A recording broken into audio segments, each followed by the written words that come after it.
So now today discuss about Hall effect. So the measurement of conductivity will not determine whether the conduction is due to the electron or holes, and therefore will not distinguish between p-type and n-type semiconductor.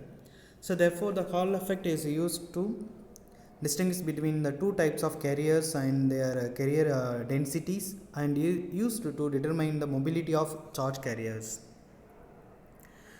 So the Hall effect, when conductor, so that means metal or semiconductors carrying a current is placed in a transverse magnetic field. An electric field is produced inside the conductor in a direction normal to both the current and the magnetic field. This phenomena is known as the Hall effect, and the generated voltage is called a Hall voltage. And the discovery of Hall effect was 1879 by Edwin Herbert Hall. So while working on his doctoral degree at Johns Hopkins University in USA. So now consider the n-type material to which the current allowed to pass the x directions from the left to right. So and the magnetic field is applied in a z direction, so that result Hall voltage is produced in y direction. So the static magnetic field has no effect on charged particles unless it is moving. So when the charges flow is mutually perpendicular force, that means a Lorentz force is induced on the charge. So now electrons and holes are separated by opposite forces. So this produces the electric field, which depends upon the cross product of magnetic intensity and current density J. So that means EH is equal to R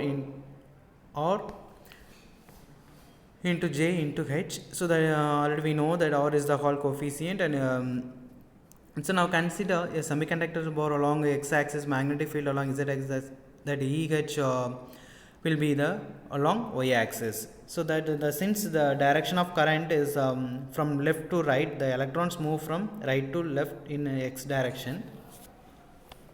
So that means R is equal to VH by AJH equal to VH divided by BH IH. The VH is the Hall voltage and I is the gap. So now due to the magnetic field is applied, the electrons move towards the downward direction. So with the velocity v and k is the negative charge accumulate at phase 1. So the material, so therefore the potential difference is established between phase 2 and phase 1 specimen, which gives rise to field. EH is a negative in y direction. So therefore RH is equal to minus 1 divided by NE by E. So now the Hall effect in a p-type semiconductor, the digital Hall effect setup and electromagnet in the and a Gauss meter and a Hall probe. So these are connected in a manually, and the p-type material for which the current is passed along x direction, so from left to right, and magnetic field is applied in the z direction. So since the direction of current is from left to right, the holes will be also moved in the same direction.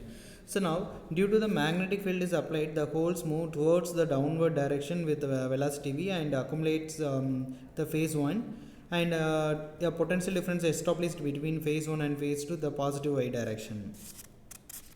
So that means RH is equal to 1 divided by NHE. So the Hall coefficient RH is defined as the Hall field developed per unit current density per unit applied magnetic field. So the semiconductor slab thickness T and breadth B is taken and current is passed using the battery.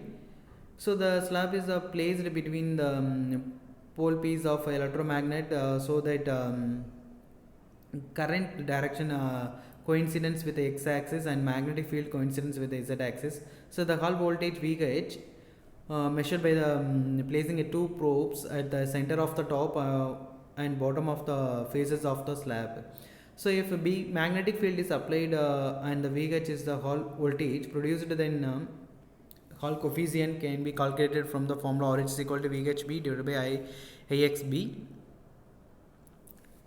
So and after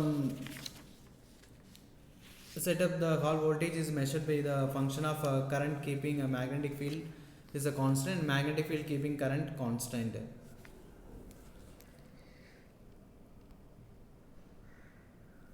And then Hall coefficient can be determined using RH equal to VH by IH. The Hall effect can be used to determine the signs of current carrier in metals and semiconductor. A straight graph between Hall voltage and current and between the Hall voltage and the magnetic field confirms their linear relationship. This point has an important meaning of the Hall effect can be effectively used to determine current and magnetic field and whether is a known. Thank you. See you in next series.